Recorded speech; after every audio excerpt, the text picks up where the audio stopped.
ऋषिराज मेहर जी ओडिशा से। राधे राधे महाराज जी। महाराज जी, श्री गुरु गीता माता और गोविंद जी की अपार कृपा से हमें चौथी कक्षा से ही श्रीमद् भगवत गीता जी को अध्ययन करने का अवसर प्राप्त हुआ। महाराज जी, उनकी कृपा से 4 साल निरंतर अध्ययन फलस्वरूप गीता जी के सभी अध्याय के लगभग सारे श्लोक कंठस्थ हो गए, परंतु उनके अर्थ समझने में अभी हम असमर्थ हैं महाराज जी। कोई बात नहीं, बिल्कुल अर्थ की चिंता मत करो। आप जब एकांत में बैठो तो गीता जी के श्लोकों का उच्चारण किया करो, पाठ किया करो। धीरे धीरे थोड़ा और बौद्धिक विकास जब होगा तो अर्थ समझ में आने लगेगा। आपको गीता जी जितनी कंठस्थ है, कम से कम एक दिन में एक बार तो पाठ हो ही जाना चाहिए, नहीं फिर आगे चलकर भूल जाओगे। रोज पाठ करो और जितना समय मिले नाम जप करो। आगे चल कर के श्लोक स्वयं भगवत स्वरूप है, आपको खुद समझा देंगे। जो हृदय में अर्थ प्रकट होता है वो अपने आप भगवान देते हैं। इसलिए नाम जप करते रहो और गीता जी का पाठ करते रहो। धन्यवाद, बहुत छोटे बच्चे हो, पूर्व जन्म में कोई तपस्या रही जो इस जन्म में इस अवस्था में आपको ये भगवत मार्ग मिला।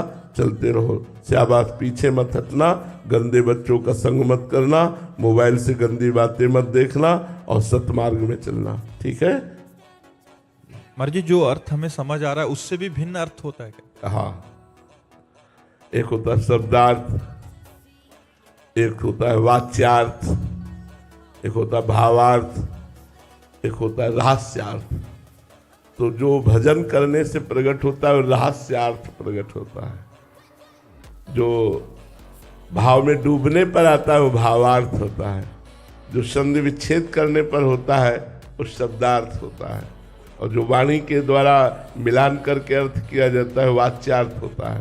तो काम लायक चीज तो भावार्थ और रहस्यार्थ ही है। भावार्थ भजन करने से ही आएगा, भावार्थ ऐसे नहीं आता। गीता जी जैसे भगवान विराट है, ऐसे गीता जी विराट है, क्योंकि वो अनंत ज्ञान संपन्न है, इसलिए और है। कोई ये नहीं कह सकता कि मैंने जो टीका लिखी इसके आगे कोई लिख नहीं सकता, ऐसा नहीं कह सकता। ऐसा कहना अज्ञान है, क्योंकि गीता भगवान की वाणी है और भगवान जैसे विराट है ऐसे वाणी भी विराट है। कितना भी अर्थ कहो, अभी उसका अर्थ छुपा ही हुआ है। वो भगवान ही समझाए हृदय में बैठ के, सोई जाने जिह देव जनाई वही जान पाएगा। जितना जनाया उतना जान पाया। इसलिए वेद भी जानकर भगवान को नेति नेति कहते हैं। ऐसा नहीं, वेद संपूर्ण भगवान का स्वरूप है, किसी ऋषि मुनि का लिखा हुआ नहीं।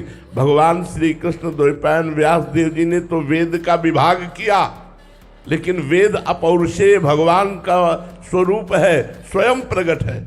वेदवाणी लिखी नहीं गई, वेदवाणी स्वयं प्रकट हुई है और स्वयं भगवान के स्वरूप का वर्णन करती है और पूर्ण भगवान के स्वरूप का वर्णन करती है। फिर भी वेद कहता है नेति नेति। इतना नहीं, क्योंकि वो अनंत महिमाशाली भगवान को शब्दों में नहीं बांधा जा सकता। महाराज, वैसे ही हमारी जो रसमय ग्रंथ है महाराज जी आचार्य द्वारा वर्णित, वो भी उनका भी रहस्य। हाँ, इसीलिए जो रस ग्रंथ है इनके अर्थ नहीं पढ़ने चाहिए।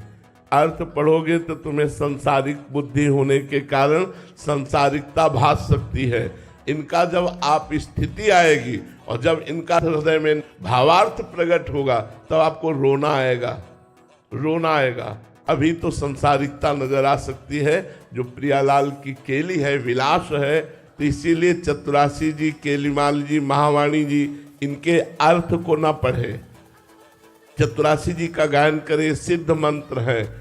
जब ये अपना प्रभाव दिखाएंगे, फिर अर्थ का जब संयोग होगा, तब जो आनंद की अनुभूति होगी वो अलग। नहीं तो संसारिक बुद्धि होने के कारण संसारिकता आ सकती है अर्थ पढ़ने से। इसलिए भावार्थ में पहुंचना चाहिए, खूब पदों का गायन करना चाहिए, अर्थ नहीं पढ़ना चाहिए। जो लीला के पद हैं उनका गान केवल करना चाहिए। गान करने से जब हृदय भाव देश में प्रवेश करेगा तब उनका अर्थ समझ में आएगा, ऐसे नहीं।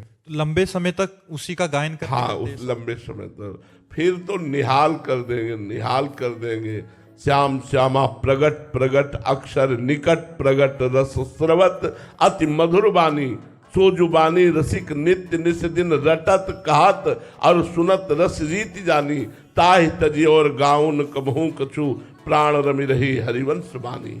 जहाँ प्राण रमि रही हरिवंश में, वो आगे का विषय है। इसलिए हमें लगता है कि आप चतुरासी जी गायन करें। सुधा निधि के कुछ श्लोक ऐसे हैं जो सिद्धांत के अर्थ पढ़ लीजिए, केलीमाल जी का गायन करें, इसके गायन से निकुंज मिल जाएगा।